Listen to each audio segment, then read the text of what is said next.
Okay, this is what it'll look like after it reduces just a little bit. Just make sure you have your oven preheated to 350.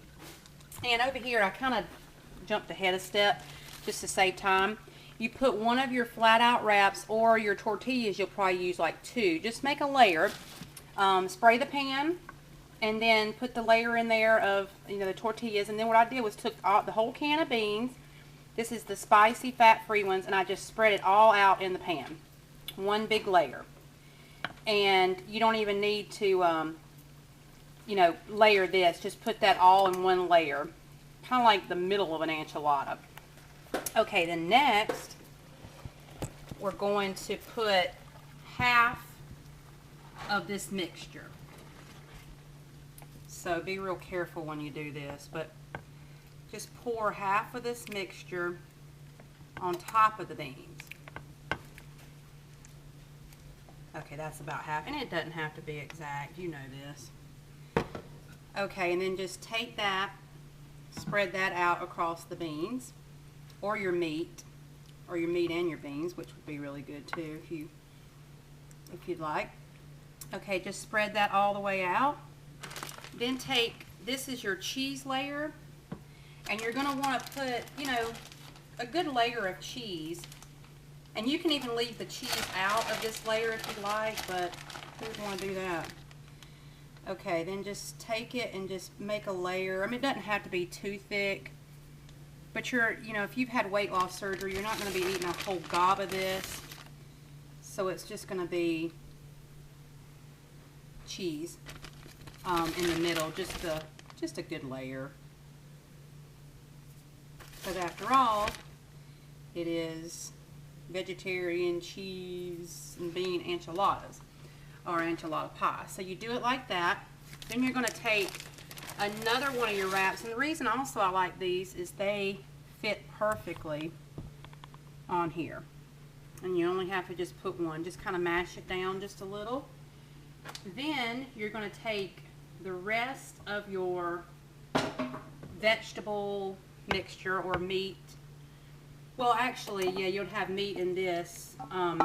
So like I said, if you're doing like any other kind of beans or meat, just leave it in this mixture and layer it. I said earlier to put the meat layer in like I did the refried beans. The only way you do that is if you use refried beans, just because you don't want them all mixed up and smushed up in your vegetables. But if you're using meat and like whole beans, just put them all in this mixture here and just layer it.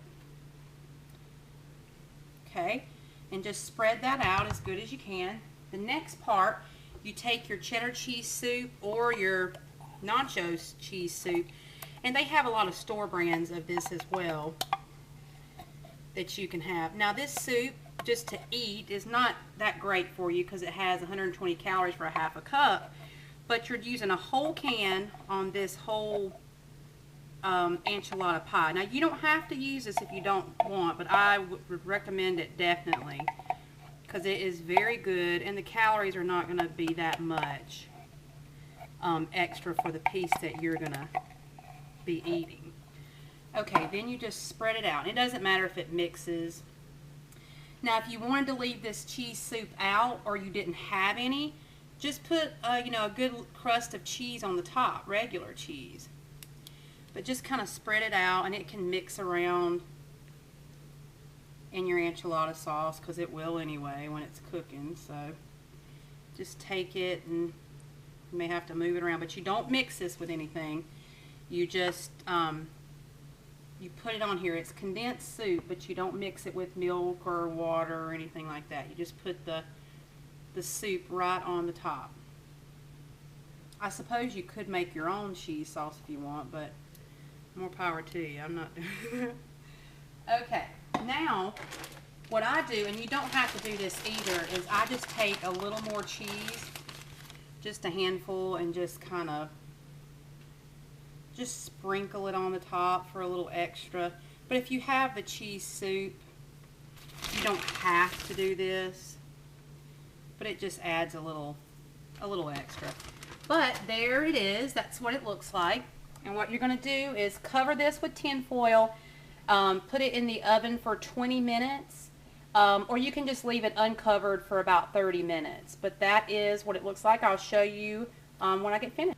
Okay, this is what it looks like when it comes out. And what I did was leave it uncovered for 30 minutes because that way some of the liquid can evaporate. But you can cover it for 20, uncover for 10. But this is what it looks like when it comes out. And you need to let this sit for, 5 or 10 minutes just so some of the juices are soaked up and it's not all runny or whatever. But this is enchilada pie. Give this a try and let me know what you think. I'll talk again soon. Bye-bye.